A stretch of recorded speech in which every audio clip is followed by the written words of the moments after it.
जय श्री राम दोस्तों। मैं हर रोज़ आता हूँ शाम को टहलने अपने खेत की तरफ।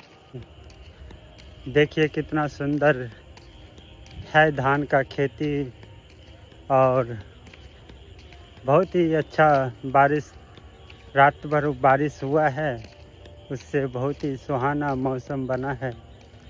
बहुत ही अच्छा लगता है।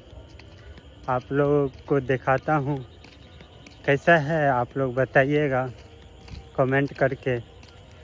बहुत सुंदर है मौसम आज, और इस मौसम में शाम के वक्त टहलने का मज़े कुछ और है। तो आप लोग भी टहलिए, शाम को सुबह को टहलिए। नहीं कसरत कर सकते हैं तो कम से कम टहल तो सकते हैं, 5-10 मिनट टहलिए, ज़रूरी है हेल्थ के लिए।